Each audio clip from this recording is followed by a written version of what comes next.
नमस्कार मित्रांनो, तुमचं माझ्या मराठी साक्षी या यूट्यूब चॅनलवर स्वागत आहे. तर आज आपण पाहणार आहोत ठरलं तर मग मालिकेचा आजचा पूर्ण भाग. मित्रांनो, जर तुम्ही या चॅनलवर नवीन असाल तर या चॅनलला आत्ता सबस्क्राईब करून टाका. ठीक आहे, तर आपण सुरू करूया.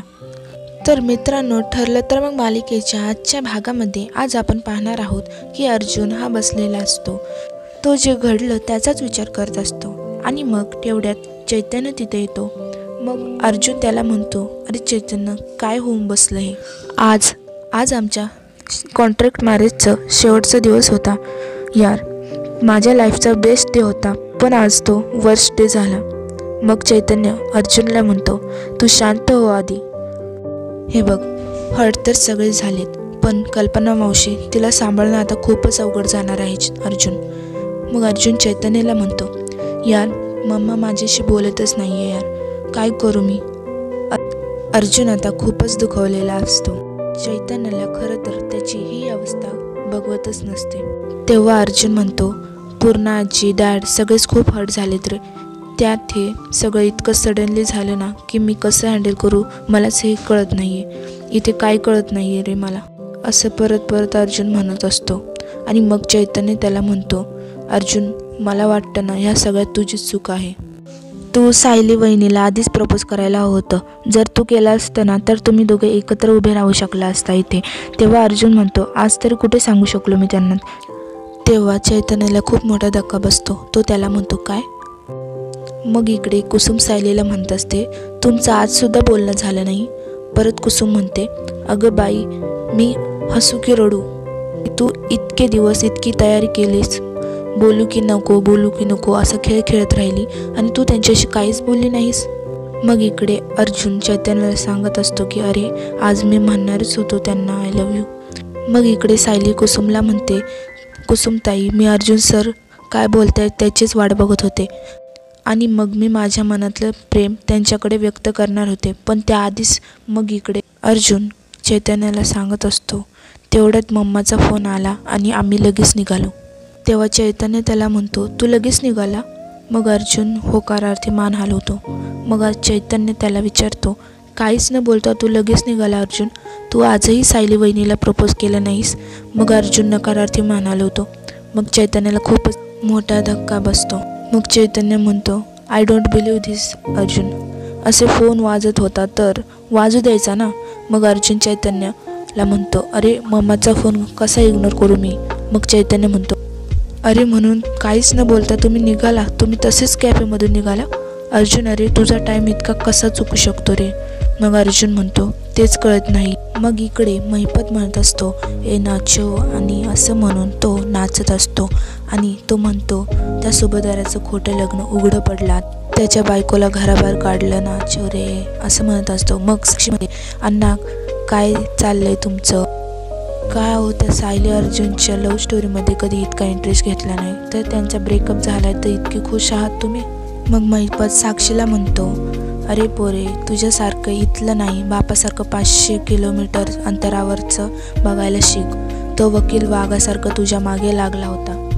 मग महिपत साक्षीला म्हणतो, अगं पोरे, तुझ्यासारखं इथलं नाही तर बापासारखं 500 किलोमीटर अंतरावरचं बघायला शिक. तो वकील वाघासारखं तुझ्या मागे लागला होता. आता स्वतःच एवढा जखमी झाला आहे की फक्त स्वतःच्या बायकोच्या मागे जाणार आहे तो आता. कळलं? आश्रमाच्या कुठल्याच केसमध्ये लक्ष घालणार नाही. जे काही झालं ते स्पष्ट आपल्या फायद्याचंच झालं. मग प्रिया म्हणते, ओ हॅलो, झालं नाही, खूप मेहनत करून प्लॅनिंग करून घडवून आणले आणि कोणी केलं हे सगळं? प्रिया मधुकर उर्फ तन्वी किल्लेदार. मग नागराज म्हणतो, हे मात्र खरं आहे महिपत, या सगळ्याचं क्रेडिट आपण प्रियाला द्यायलाच हवं, 100% क्रेडिट. आणि मग हसायला लागतो आणि म्हणतो, हिच्यामुळे सुभेदारांच्या घरात जो काही सिनेमा बघायला भेटलाय ना तो फक्त खूपच भारी, पैसे वसूल, फुल, हे सगळं आपल्या प्रियामुळे बरं का. मग प्रिया म्हणते, आपली प्रिया? आज सॉलिड पलटी मारली हो तुम्ही. अर्जुनचा नाच सोड, हे कोण बोलत होतं? तुम्हीच ना. आता मग नागराज म्हणतो, काय आहे ना प्रिया, तू कामगिरीच अशी करून दाखवली.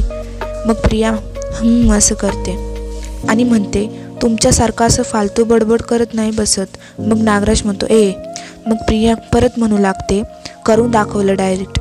मग महिपत म्हणतो, नाही पण या टायमाला तू 6 तर मारला हे खरं आहे. त्या वकिलाने माझ्या घरी पेढे पाठवले होते ना, मी आता 100 किलो पेढे पाठवणार. मग साक्षी म्हणते, ओ अण्णा शांत व्हा, आनंदात एवढ्यात काहीही करू नका.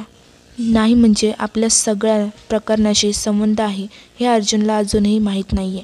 त्यामुळे उगीच स्वतःच्या पायावर स्वतःच धोंडा मारून घेऊ नका. मग नागराज म्हणतो, महिपत आपण हे आता आनंद साजरा करायला नको, आपल्याला जे हवे ते झाले. मग प्रिया म्हणते, काय झाले? मग नागराज म्हणतो, माझी आई केले, आज झाले नाही, केले तू केले, ओके बस. मग महिपत म्हणतो, ए प्रिया स्वतःची किती तिनकी वाजवणार आहे, त्याच्या आधी 10,000 वेळा तोंडावर पडली, त्याचं काय, आता कुठं एकदा काम नीट केले तर कौतुक. मग प्रिया लगेच तोंडवर करून बोलू लागते, आणि तुम्ही जे 50,000 वेळा तोंडावर आपटलात त्याचं काय, ते काय केलं तुम्ही?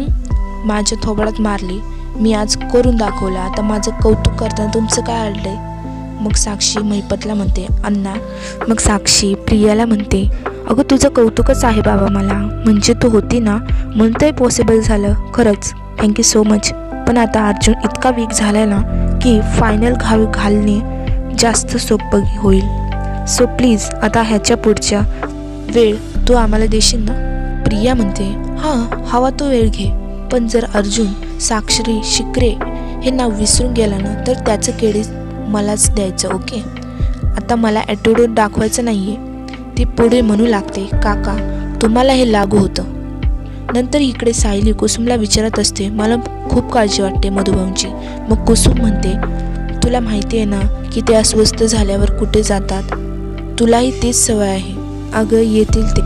मग सायली म्हणते, मंदिरात गेले असतील ना ते, पण मग अजून आले कसे नाहीत, उशीर झालाय.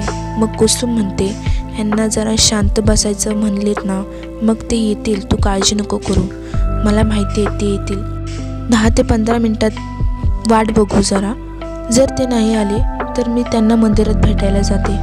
मग सायली म्हणते, तूच जा त्यांना आणायला, कारण मी त्यांना आणायला गेले तर ते येणारच नाही. आणि मग सायली रडू लागते.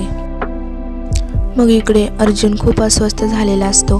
त्याला चैतन्य म्हणतो, अरे अर्जुन तुझी इकडे ही अवस्था आहे, तिकडे सायली वहिनीची काय अवस्था झाली असेल, तिला तर त्यांच्या स्वतःच्या घरातून हाताला धरून बाहेर हकलवले. मग अर्जुन म्हणतो, आय विश मी त्यांना परत या घरात आणलं असतं. मग चैतन्य म्हणतो, पण तू त्यांना फोन तर करू शकतोस ना, कल्पना मावशीने सायलीला या घरात यायला बंदी केली, पण तुम्हाला बोलायला नाही, फोनवर तर नाहीच नाही. मग अर्जुन तेव्हा सायलीला फोन लावतो. सायली इकडे फोन बघते आणि मग फोन उचलते. मग अर्जुन तिला म्हणतो, तुम्ही रडताय मिसेस सायली? मग ती म्हणते, नाही हो. मग अर्जुन म्हणतो की पण एक मिसेस सायली आहे, तुम्हाला खोटं बोलायला येत नाही. मग सायली रडू लागते आणि म्हणते, तुम्ही रडताय का? मग अर्जुन म्हणतो, नाही हो, पण जर तुम्ही रडला ना तर मलाही रडू येईल. मग सायली अर्जुनला विचारते, तुम्ही जेवला? तर आश्चर्य वाटते अर्जुनला, आणि मग तो सायलीला म्हणतो, तुम्हाला माझी काळजी वाटते मिसेस सायली? मग अर्जुन रडतच म्हणू लागतो, मिसेस सायली खूप मोठी चुकी झाली माझ्याकडून, आणि असं म्हणून दोघे रडू लागतात. तर मित्रांनो, पुढील भागामध्ये सायलीला अर्जुनचा फोन येतो. तेव्हा सायली फोन उचलायला जात असते, तेवढ्यात मधुभाऊ येऊन सायलीचा फोन घेतात आणि सायलीला म्हणतात, तू जर का ह्यांचा फोन उचलला, ह्यांच्याशी संपर्क ठेवला तर माझं मेलेले टोन बघशील, असं म्हणून ते सायलीला खूप दुखवतं. तर मित्रांनो, जाता जाता मी तुम्हाला एक प्रश्न विचारते की तुम्हाला काय वाटते, यामध्ये कोणाची चूक आहे हे मला कमेंट करून नक्की सांगा, आणि चॅनलला सबस्क्राईब केल्याशिवाय जाऊ नका. थँक्यू.